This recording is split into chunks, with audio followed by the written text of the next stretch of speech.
It's crazy that some of the borders do just what you were mentioning, which was that they go down below the U.S. border and then back up to Canada and, Yeah, all that. that's right. Yeah, the southernmost point in Canada, it's actually not far from where I am. It's Uh-huh. called Point Pelee.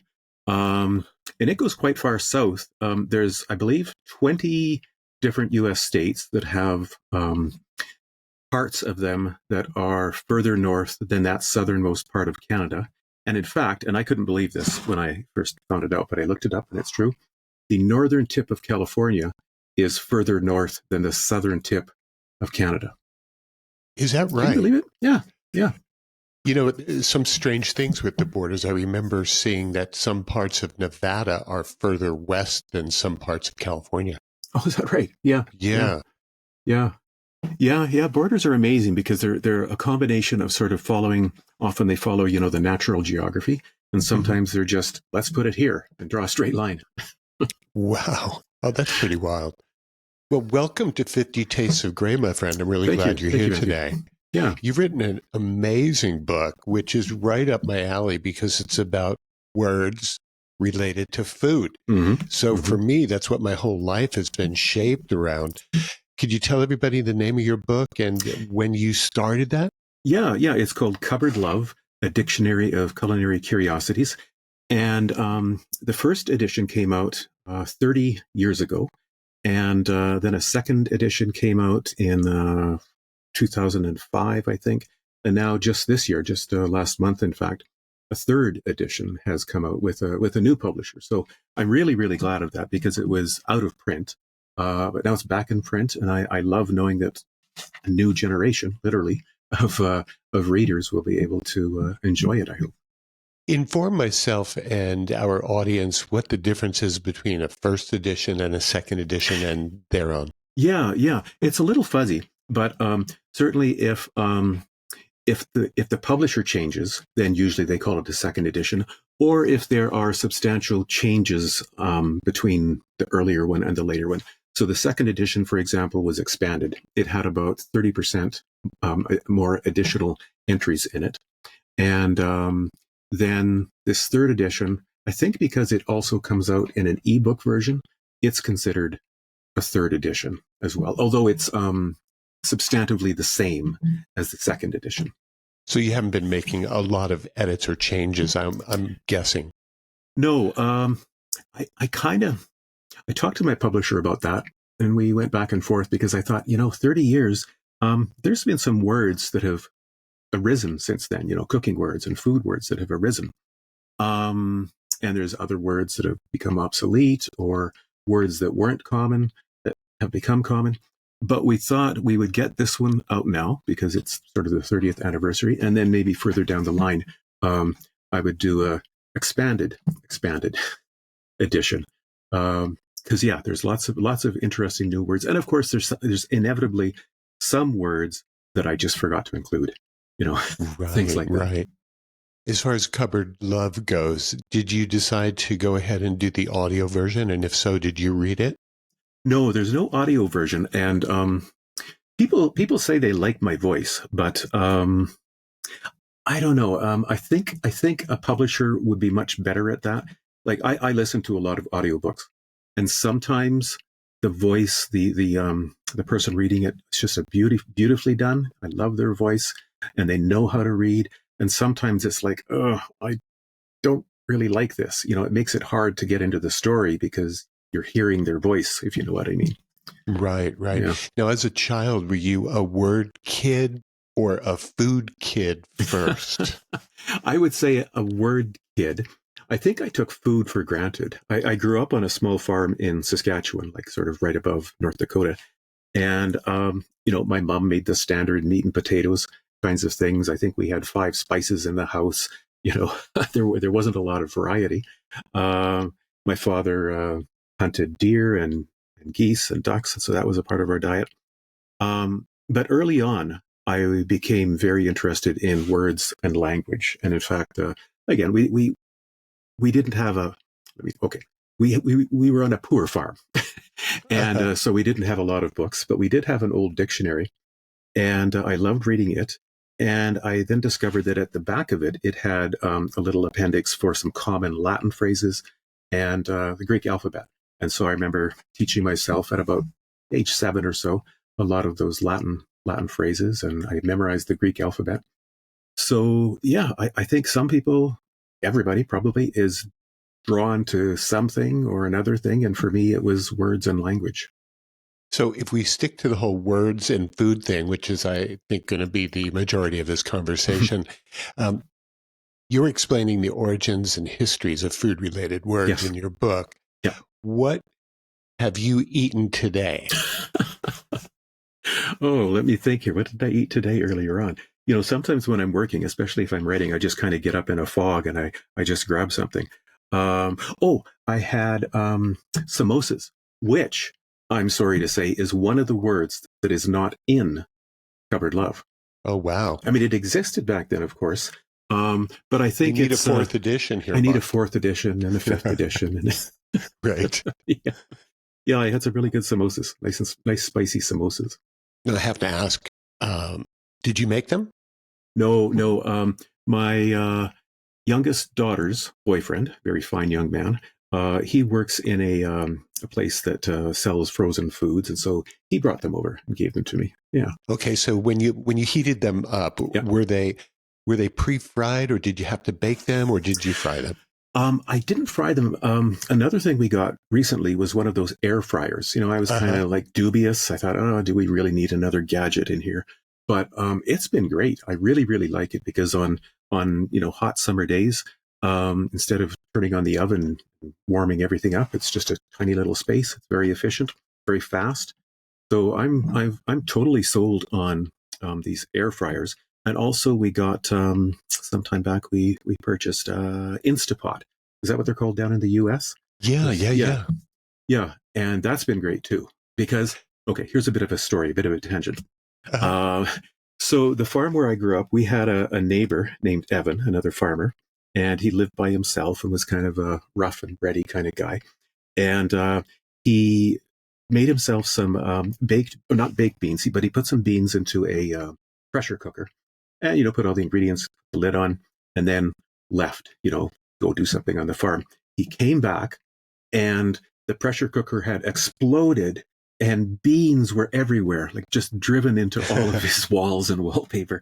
I mean, it's lucky he wasn't there, or the shrapnel would have injured him probably. That's funny.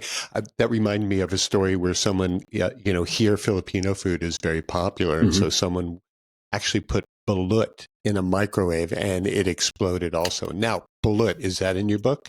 No. How do you, is it with a B or a P? B as in baby. Okay. Balut. And you should look that up since you're a food guy. Yeah. But it's a Filipino delight. Maybe for the rest of us, not so much. Yeah. But it's Balut. So I urge you and, of course, our audience to look that up. Okay. So it's obviously a Tagalog word, I guess, eh? Yeah, I'm imagining it is. And And I lived in Winnipeg in Manitoba, also in Canada, for 12 years. And Winnipeg has a very, very large population of people who are from the Philippines. So there's a lot of Filipino restaurants there. And I enjoyed it, although I went to one kind of early in the morning. And it wasn't my cup of tea because there were so many fish dishes. And for me, breakfast is not fish, even though I have Norwegian heritage. And of course, they have lutefisk for breakfast there. But I couldn't get into that. You'd have to put balut and lutefisk very close together on the can I handle this scale. Now, are you much of a cook? I like to make stews. I like to make soups. I like to barbecue, but I'm not very good at baking. Like I don't know if it's the patience. I mean, the thing about baking, of course, is that you have to be pretty exact. You have to follow it. Whereas a stew, I can play it by ear kind of, and almost always it turns out well. So I like that kind of thing. It's interesting because, you're a brainy dude. You talk about words and all this, and here you are not being able to bake, but you can do the stew. So like you're more of an improv cook, but you're a more of exacting writer. Yes, absolutely. Yeah, I think that's a really good point. I guess I will add this, though. One of my other books is called Cooking with Shakespeare. And I wrote that with my friend Andrew Coppolino, who is a chef. And the way we collaborated is I did all the research into the food culture in the 16th century. A lot of it that we included were recipes from the 16th century. And we tried to make as many of those 16th centuries as we could. Some we couldn't because they would be illegal, I think, because like there was a recipe for peacock, for example. They ate a lot of sparrows. And the way they caught sparrows was astonishing because, they're too small to shoot with a gun or a arrow or something like that. So they would take either pitch or tree sap, and they would coat branches with this sticky stuff. The birds would land on it and get stuck. And then the people would just come along and harvest the birds off the branches, as if they were apples or something. Wow, that's so wild. When you do take a look at older menus, you'll definitely see things that were popular maybe in the early 1900s, but today you don't find them anywhere. Absolutely. Absolutely. This again goes back to the 16th century, but, an item that, of course, is very popular now, I certainly love it, is lobster. In Shakespeare's time, only the poorest people would eat lobster because it was considered the bug of the sea. And in fact, the word lobster comes from the Latin word locusta, which also means spider. So the ancient Romans had the same word, locusta, for spider, and lobster, which tells you what they thought about lobsters. It's interesting because same happened here, I guess, during Revolutionary War. So when was that, the late 1800s and the early 1900s, that the slaves had to eat lobster. It was considered like a punishment food. But the thing is that it's so delicious. Yeah. I would be happy to have to eat that. But it's funny that the cultural ways we look at things, it has changed so much. Yeah, things change. I mean, another thing that was very, very popular in the 16th century were drinks. They were sort of generically known as pottles, Pottles, and they always contained some sort of alcohol and milk, and usually egg, and then various kinds of spices, kind of like eggnog, but like maybe not as appetizing. And another really interesting thing about food back then, 400 years ago, was that at least among the aristocracy, they ate a lot of sugar. They put sugar in everything, in meat dishes. Like their food was similar to what I think of when I think of Moroccan food. But of course, the ordinary person, the 99% of the population of England back then, they ate oats and whatever meat they could get in the forest. Fish, a lot of fish, of course. And birds, yeah. You mentioned Moroccan food. Have you been to Morocco? No, I haven't. I've only been to Mauritius as part of Africa. Yeah. It's interesting that Morocco, when I went the first time, which was in the 70s, was kind of considered maybe a third world nation. But the freshest, most delicious food on earth was the food I had at that time. Yeah. So it has really nothing to do with, whether you're a first world westernized democratic nation or whether you're a third world nation, the foods can change that much. Yeah, that's for sure. Yeah. I've spent a fair bit of time in Saudi Arabia, in Riyadh, the capital, and most of the food there I really enjoyed. I mean, Saudis, they will say that their favorite kind of food is actually Lebanese food, but the Saudi food that I had was good. But there were some things that were quite different. Like I remember going to a buffet, and there was one of those silver half domes, and I opened up the lid and I looked at it and I said, that looks like a brain. And it was a sheep's brain, which had simply been steamed, hadn't been chopped up or anything. You could see all the, what is that called? The crenellations or whatever, all the little, shapes on it. Well, way to whip out the big time word there, Mark. It's kind of early in the conversation, but So I didn't try that, but I did try. I did try camel's milk, which was fine, and of course dates. There are so many different kinds of dates there. It was just wonderful. I love dates. Yeah, the food in that region of the world is fantastic. All the way from Turkey, I guess, through Saudi, you'll find a lot of wonderful dried fruits and rice and couscous and things like that. Yeah. And date, incidentally, I'll just give you another etymology while we're talking about dates. Dates is related to the word dactyl, which means finger. I think it's where does dactyl exist in English? A dactyl is a poetic measure, actually. Two short beats and then a long beat, because of how a human finger has two knuckles and then the final knuckle. And in what is it? Tamar Dind is what they call it in Saudi Arabia. Well, throughout the Arabic world, which means date of India, because they believe that the best dates came from India.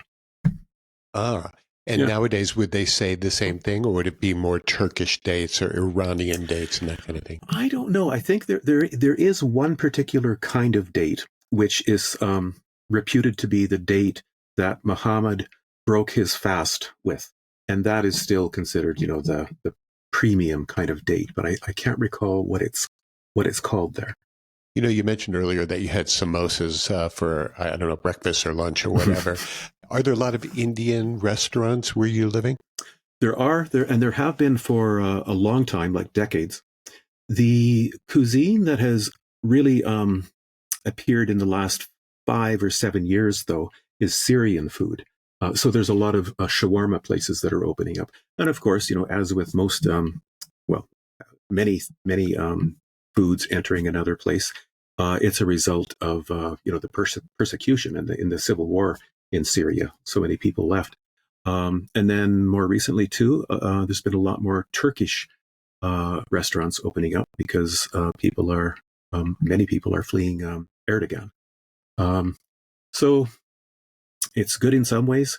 Of course, nobody wants to be forced out of their house and home and country. But what I am impressed with is these people who come here from other countries, don't even speak the language, most of them, and they settle and they make their lives. And I can't imagine doing that. I'm not 40 years old now, but I can't imagine doing that unless I was very, very young. It's incredible what they do. Yeah, no, it's fantastic when people from other nations, other worlds, other cultures come to our countries, and their work ethic is amazing and they just love being in a safe place. And then, Yeah. of course, it's our benefit because they've opened up these wonderful restaurants. We get all these flavors. Yeah, yeah, yeah. And sort of, this is maybe not quite the opposite or the inverse of this, but when European settlers came to North America, of course, the indigenous peoples had names for all of the things they ate and the trees and etc. And it's actually kind of surprising how few of those words were adopted. Like what the Europeans tended to do was take the name of something that was the same or similar back in Europe and apply it.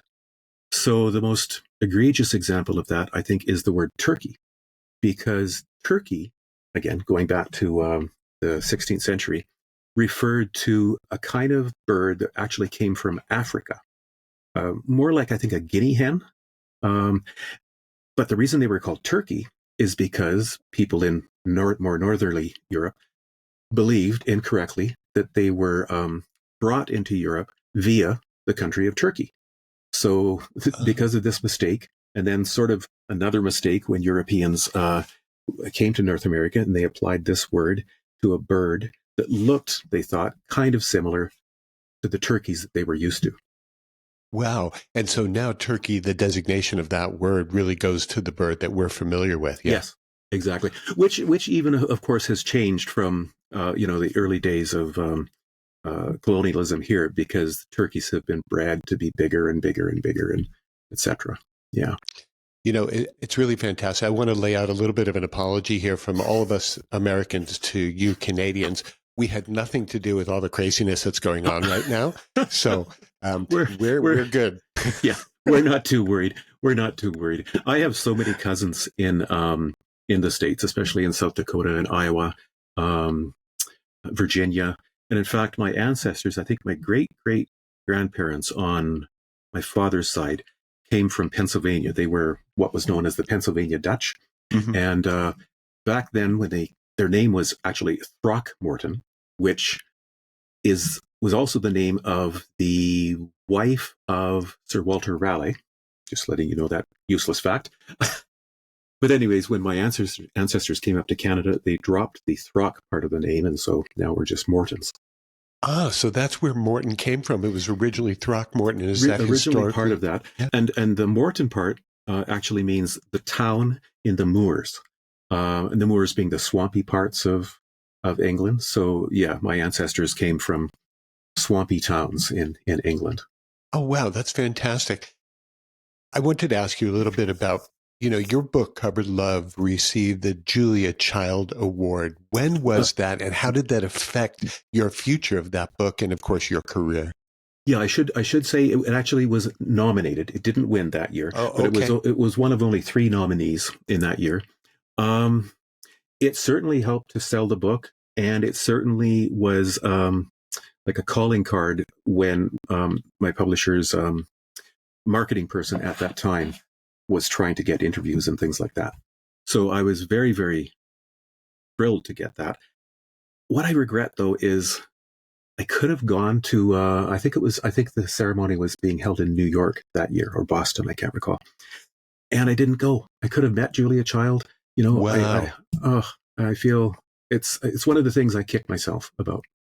Of course, you grew up during the time when she was probably still doing TV, and she was Yeah. like one of the grand masters. Yes. Yes. I can recall her on TV and some other, The Galloping Gourmet. Yep, Graham Care. Yep. Yep. Uh-huh. Yeah. Yeah. There were so many really good food shows back then.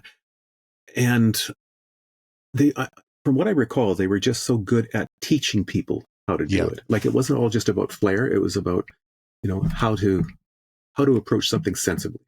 Right, and that was back in the day when cooking shows was about cooking and not about competition, where they've Yes. gone now, and it's just Yes. crazy. Yes, Yeah. exactly. Yeah. It gets kind of mean spirited, I find, nowadays. Yeah, definitely. Well, people like to see the car crashes and the train Mm-hmm. wrecks, right? So they're Mm-hmm. not really interested in learning. Yeah. Yeah. Yeah. So the world and the culture has totally changed. That's for sure. That's, and some of the words that, you can't imagine Julia Child ever saying that, what's his name? Gordon Ramsay, that come out of his mouth. Right. I think he's more famous for the swear words than he is for anything else now. Yeah. And for berating the contestants, Right. I'm sure they encourage him to do that. Well, I think it's awful. At least when he curses at somebody, he uses a food reference. Yes, yes, yeah, yeah. Oh, there was the one awful one. I almost he went up to one of the contestants and he put a piece of bread on this side and this side, and he said, "What are you?" And she said, "I don't know." He said, "A stupid sandwich." Wow. I would have thought it would be a different first word, not stupid. Maybe, Yeah, yeah, It's kind of funny when you can look at it in the right light. Some of those things are really, really funny.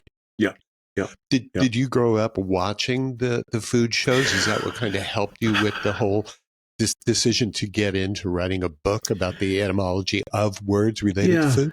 Not really. Again, my mom, learned her recipes from her mom, and wasn't particularly adventurous. And so I caught when I think I remember coming home from school and the Julia Child cooking show, Cooking with Julie, is that what it was called? It would often be on, and while I was having my snack, maybe I'd be watching something. But what got me interested in food, I guess a couple things. When I went to Toronto to do a PhD in English, in 16th century English literature, I was kind of exposed all of a sudden to so many different kinds of food and cultures, and I fell in love with Vietnamese food and Ethiopian food and Indian food and so on. So that got me interested. But the other thing was a publisher actually approached me about doing a book on the origins of words, because back at that time when I was teaching at the University of Winnipeg, I was also just walking across the street to CBC Radio, and I had a little weekly column where I would talk about the origins of words, and it turned out to be quite popular. And the publishers had heard it on the radio, so they contacted me and they said, "Yeah, we'd like you to do a book about word origins. What would be a good theme?" And I thought, and it didn't take long to decide on food, because everybody loves food, and I think almost everybody is interested in language. So it seemed like a good melding.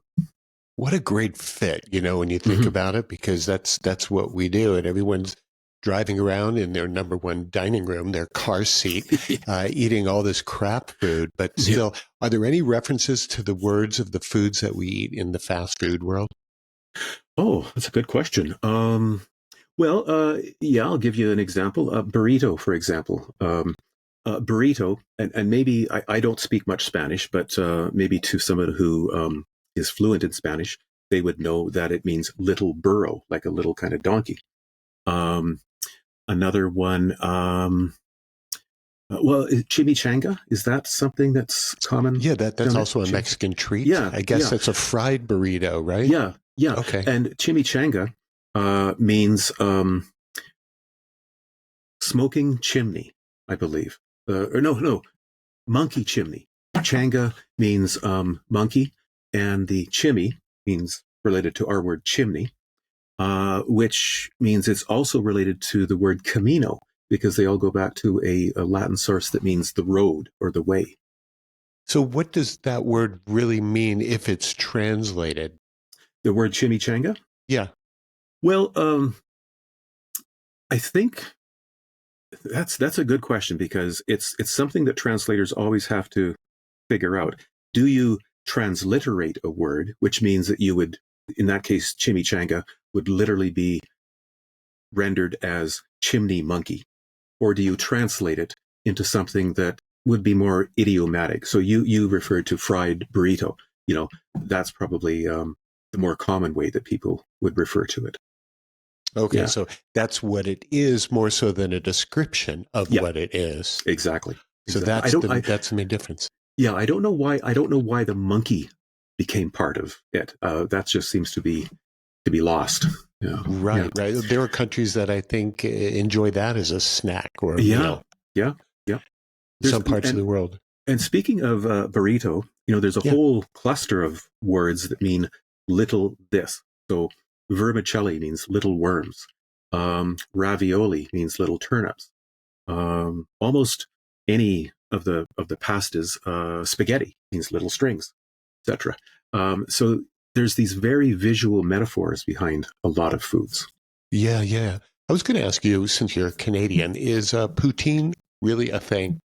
It is. I mean, it's certainly more of a Canadian dish than other things that Canadians like to say are Canadian foods. So, people might think, oh, we eat a lot of moose here, or we eat a lot of goose, things like that. I've never had moose.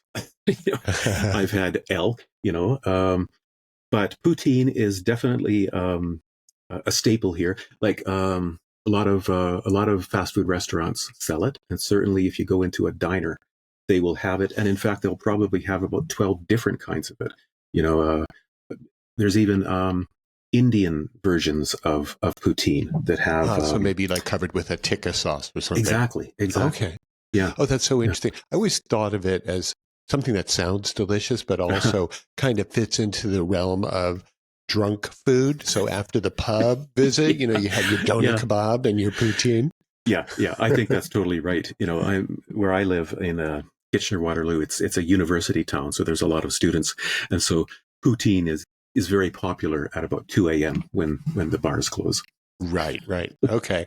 So I had to ask that question because I never really got it from a Canadian himself. Yeah.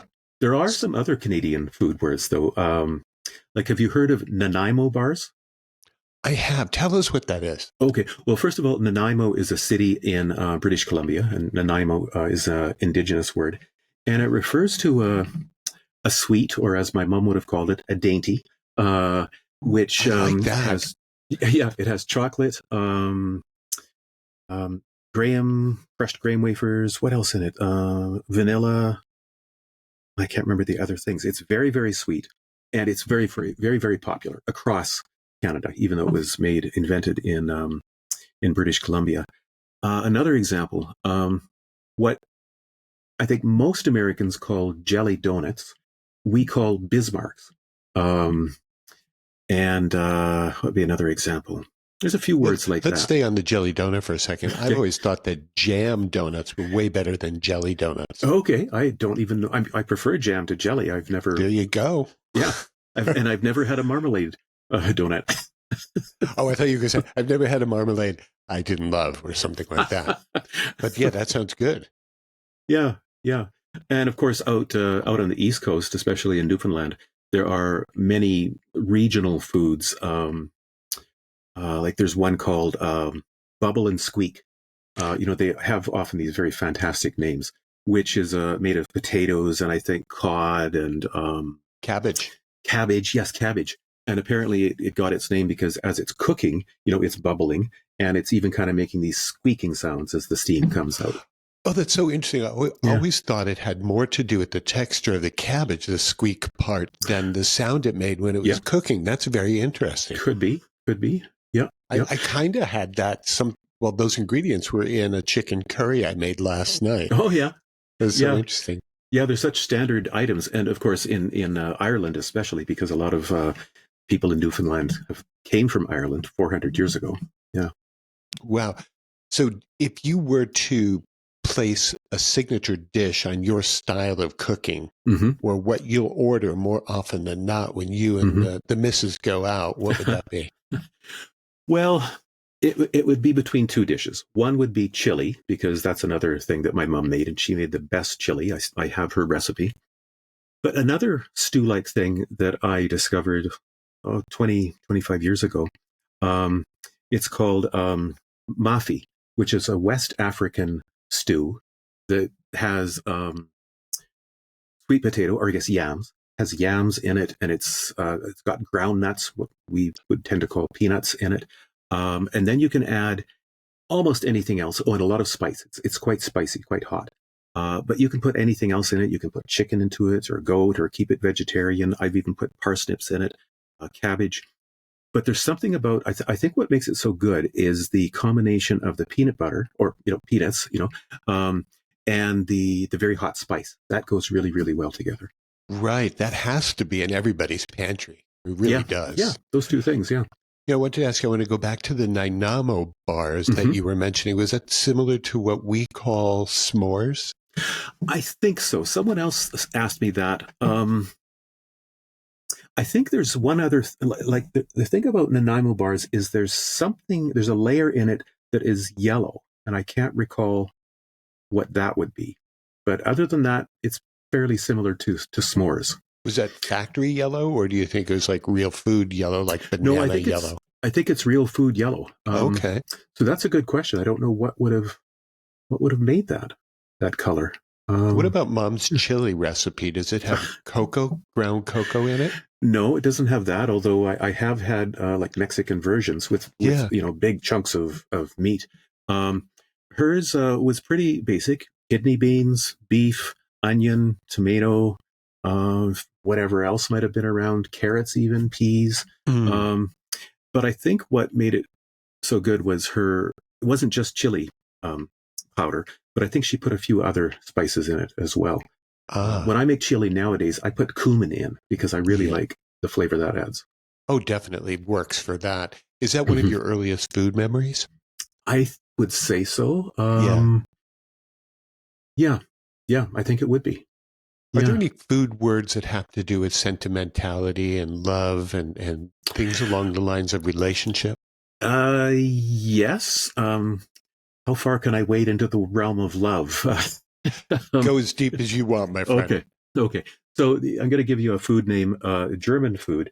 It's not really widely known in English, but it's Liebesnocken, which means bone of love.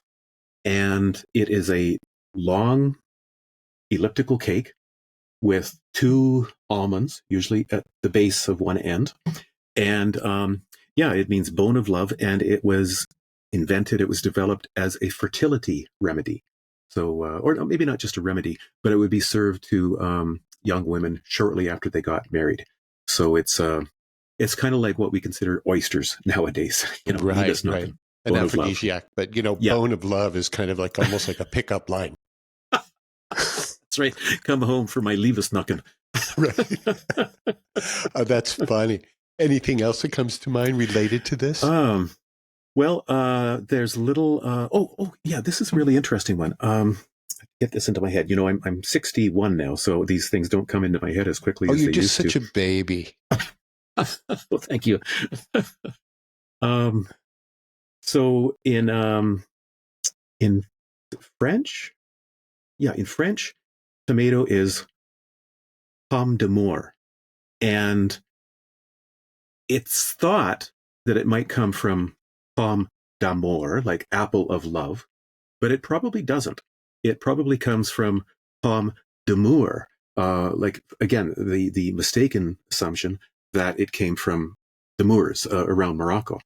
Um, and but Morocco was probably less in people's mind than love, and so it got they call that linguistic process corruption, where non-scholars hear something and they kind of convert it into something that sounds more usual or more Right. familiar to them. Another example of that is asparagus. The word for asparagus in Latin is asparagus, but for a long time in English, for centuries in English, it was known as sparrow grass because people just lots of sparrows and lots of grass, and that's what they called it. You have to settle a bet for me. I know you're not a cooking expert, but you're a Uh-huh. word expert and you love food and you understand Yep. a lot. But I always contend that asparagus is best when it's roasted in the oven. And my cousin, she likes it steamed. Would you like to settle that bet? Well, okay, I've got a third way. I like to barbecue it. Ah, okay. Put some oil on it and a little bit of coarse salt. Um, I suppose that's similar to putting it in the oven, but there's something about making it a bit more smoky flavor that I really like.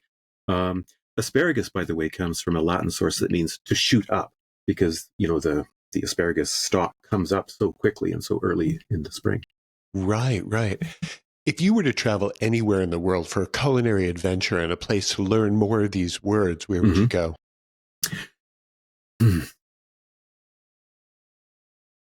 I think India, because it's such a huge country, and there are so many different regions in it, like dozens of different regions that all have their own culinary history. Um, the food in southern India is so different from the food in northern India. You've got places like what's it called, Goa, the island of Goa, which has a very strong Portuguese influence in it. Um, so yeah, I mean, it would take decades to really cover, all of the foods of India, I'm sure, but it would be Right. a very rich kind of research. I'm interested how you chose the title of your book, Cupboard Love. Mm-hmm. And did you ever think of maybe Pantry Love? Or were Well, there any other title ideas that you might have been working with? cupboard love is a phrase that has actually existed in English for a number of centuries. I can't recall how far back, but at least to the 17th century, and it refers to the kind of love that a child expresses toward you when they want a cookie. It's like, oh, mommy, you're so great, and what they're really after is a cookie. My family, we have 4 dogs, and they do the same thing. That kind of cupboard love. Another word that means the same thing, I think, is groking, Groaking. So when somebody is being nice in order to get food, it's groking. Oh, wow, not begging. Well, that too, yeah, So the word cupboard, though, in my mind, yeah. tell me if I'm wrong, that refers to a place where you kept dishes. And the word pantry, though, is a place where you keep foodstuffs. Yes, yes, and I'm glad you said that about cupboard, because in terms of my own origins, cupboard was the first word that got me interested in etymologies, because I can remember so clearly coming home from school, opening up the cupboard, looking to see what was there, and all of a sudden going, cupboard, cup, board. It's a board for cups. I couldn't believe it, because the thing about all humans, I think, is we get so used to a word that we don't think of what it means or where it came from. When people refer to me, my name Mark, they're not thinking of the verb mark, like to mark an essay. It totally goes into the background. And they're certainly not thinking of Mars, which is where the name Mark comes from.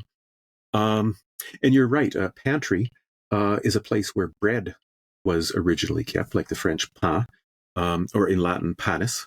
Um, and a butler, this is kind of connected too. There are so many different names and different kinds of vessels for holding beer and wine and butter and things like that. Hundreds of different names just in English.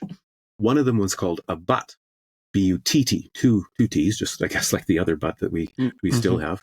No connection between those two, though. And the man who looked after the butts of alcohol in the cellar was called the butler. So that's where the word butler originally came from. And then, of course, the role, the tasks or function of a butler changed over time to become something like, Alfred in Batman. Right, right. And the word butt also refers to the shoulder when it comes to like That's a right. pork butt. Our words are so awesome, aren't they? Yeah, yeah, yeah.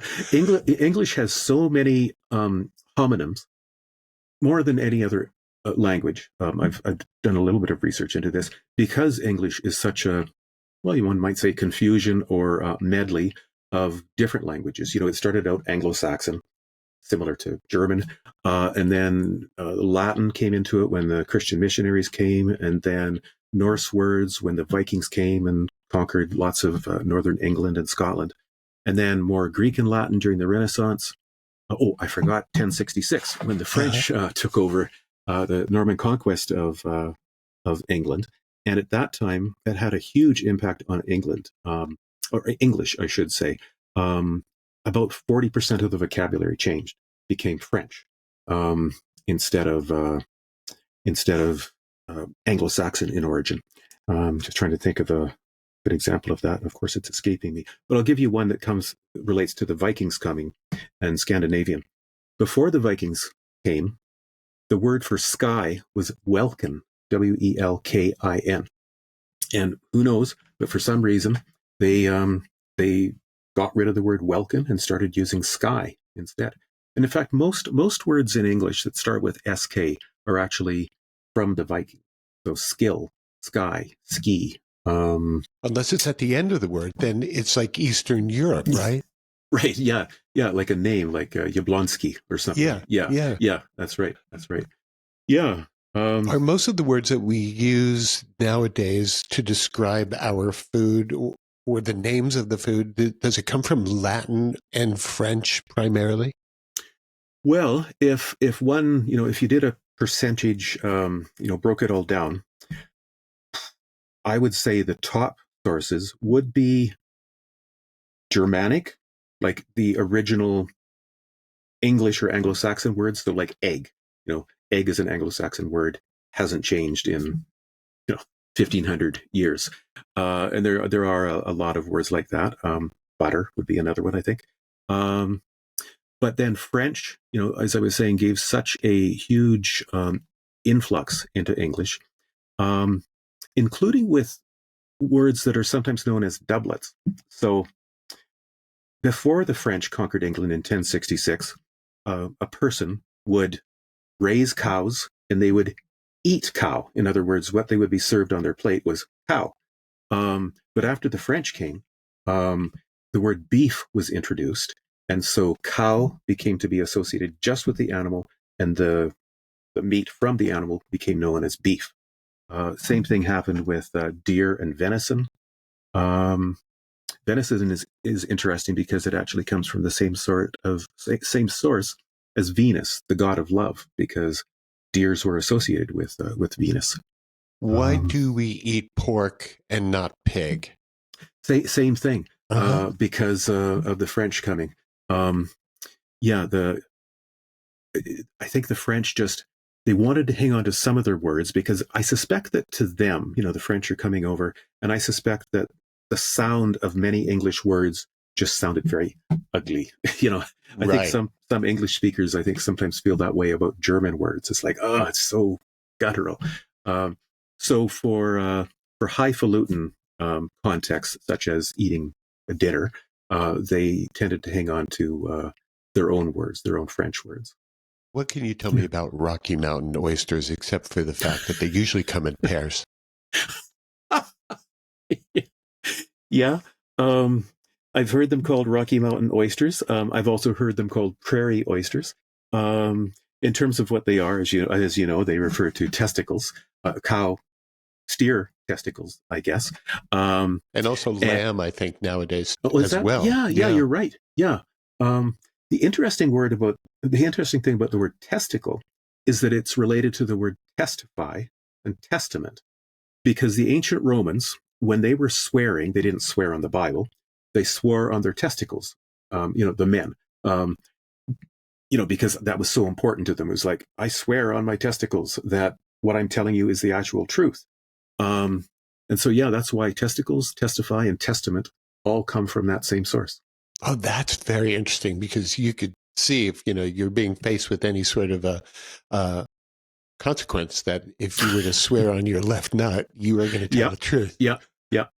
Oh, can I give you another testicle food word? It's avocado. Avocado comes from one of the languages of Central America, I think. The language is called Nahuatl. And in Nahuatl, the word avocado literally means testicle because of its shape. That's interesting. Do you think that the language we use to describe our food has any influence on the level at which we enjoy it? Wow, that should be a PhD dissertation. That's a really good question. I think it does, because, well, here's a kind of convoluted example, but I was talking about cow and beef, and when the French adopted, they took our word beef back into French, and they called it biftec. And then English, or at least fancy English restaurants, took that word back and called it biftec. So if you go to a really, really fancy restaurant, you won't be ordering the beef. You'll be ordering the biftec, because it sounds so much fancier. Could be exactly the same dish, of course. So yeah, I think that there are. That refers to different registers of language. English is full of them. It's also very rich in terms of registers. So we've got get up, which would be the Anglo-Saxon register, rise, which would ultimately be Latin, and ascend, which would be Greek. So they all mean the same thing, but they all have different feels to them. And I think the same is true with food words, I think. Yeah. Right. What role does food play in storytelling? I'm asking you this because you're a writer of both fiction and nonfiction. Yeah. So can you suss that out for me? Yeah, I mean, the most ancient of our myths as a culture, as a human culture, I think all have food in them, at least incidentally, if not sort of centrally. So I'm thinking of things like the Epic of Gilgamesh, which is the oldest written text, written in the sense that it was written in cuneiform on tablets, thousands of years old. And Gilgamesh meets his sort of friend / rival / frenemy, maybe I'll describe him that way. His name is Enkidu. And one of the things that they do is they sit down and they eat together. I think what they're eating is figs. Sorry, what was your question again, Matthew?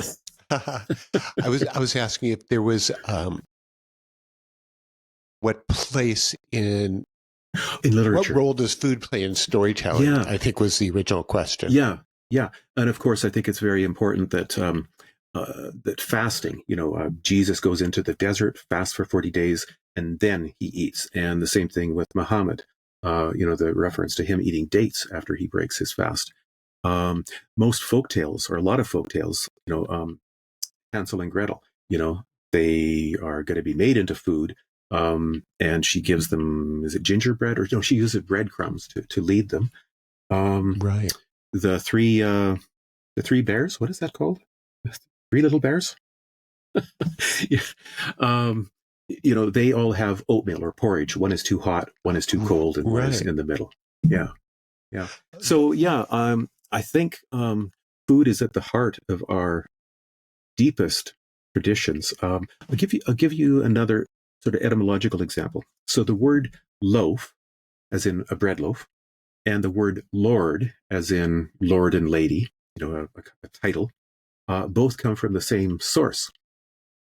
In Anglo-Saxon, the word loaf was hlaf, H-L. It's hard for us to say now, hlaf. And it became attached to the word weord. So hlaf weord. Weord means like guard. So a hlaf weord was the guardian of the bread. In other words, your leader. because that was the most important. The person who looked after your bread, who gave you bread, was the leader. And so that Hlafweord eventually got shortened over 1,500 words into Lord. And also the Hlaf turned, the H and the L got turned around and became loaf. So they're connected. So I think that's a good example of how central some food words are to our culture. Another example, I think, would be yam.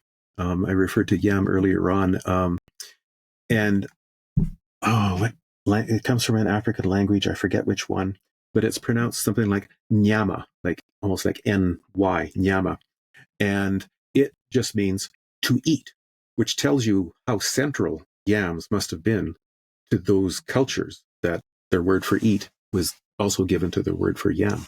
You're mentioning how important bread is to the world's culture. Is that where breaking bread came from? Well, I can sort of suggest an answer to that, and I'm going to approach it this way. The word companion, like we talked about the word pantry a few minutes ago, the word companion, the P-A-N part of that, comes from the same source, the French, and the Latin. I'll say the Latin panis, that meant bread, because a companion is literally somebody who sits with you. The com part means with, so it's with bread. A companion is a fellow bread eater. And so the idea of breaking bread is, it's just so, you don't do that with your enemies. Somebody who you're breaking bread with, it's almost like a sacred occasion, I think. And we still can feel that, I think. The anthropologists, they've done a lot of research into cultural traditions, not just ancient ones, but even nowadays. And they still say that the host-guest protocol is still very powerful. If you go over to somebody's place and they give you food, chances of you, going somewhere else later on and then bad-mouthing them is way, way less, because they have given you food. They brought you into their house and hearth and home, so to speak. That's powerful. So true in my life, in my history, that if I ever wanted to seal the deal, it would always be asking someone to come to my place and have me cook for them versus taking them out. Yep. That's very, very true. Yeah. It reminds me too, I've heard from a real estate agent that when they are showing a house, what they will often do is fill it with the aroma of cinnamon, because everybody loves cinnamon buns, and it can make people fall in love with a house.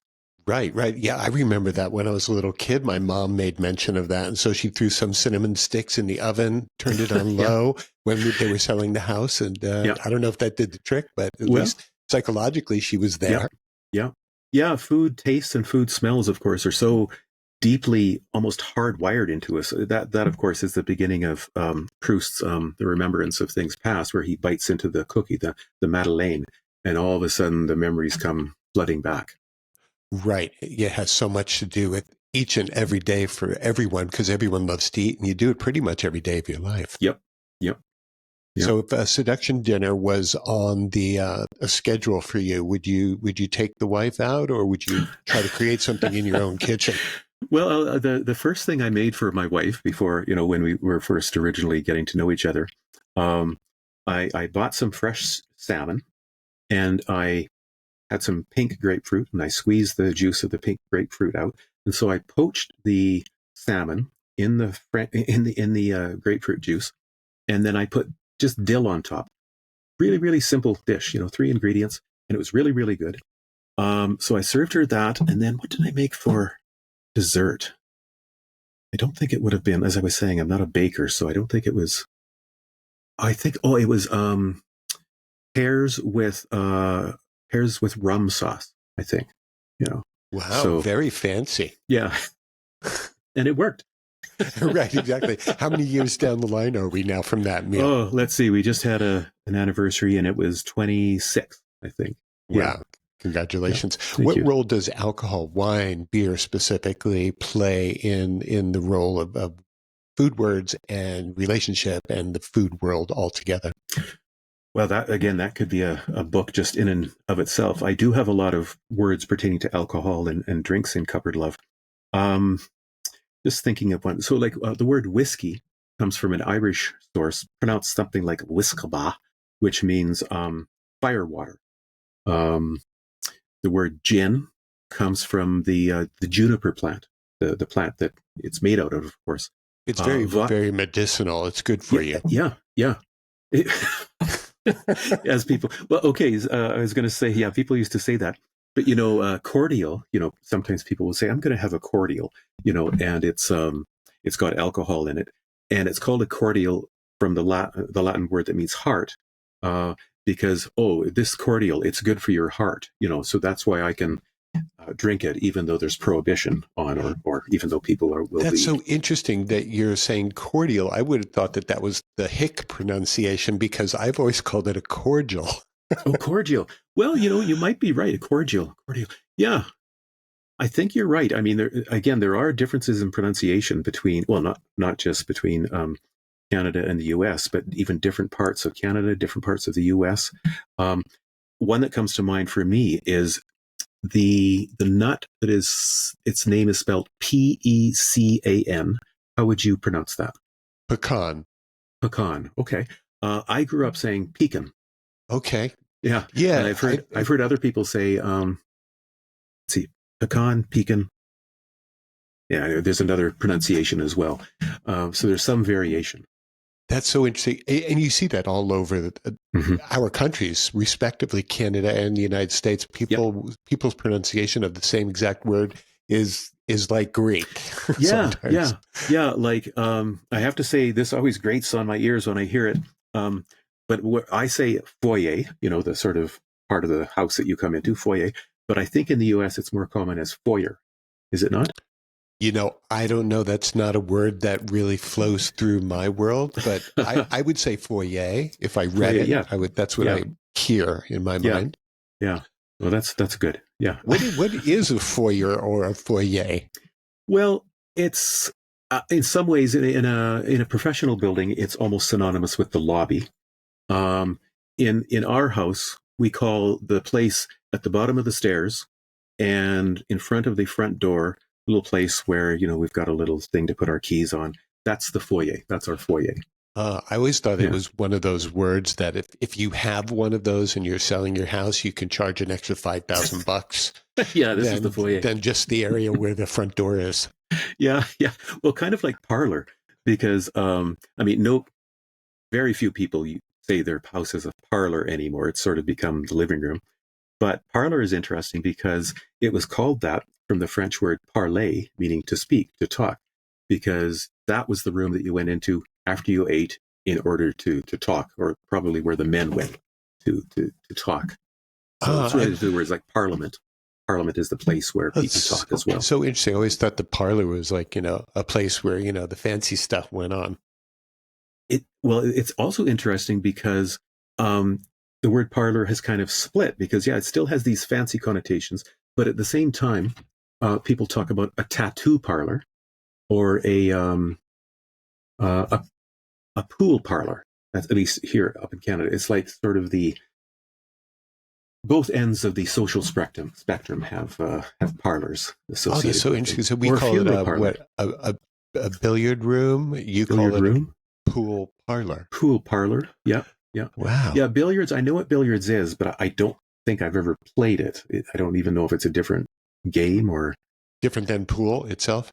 Yeah. No, for me, I have no idea, nor do I know what snooker is, but I think it all takes place. I play snooker. Do you? So is that the same thing? Pretty much, I think. Yeah.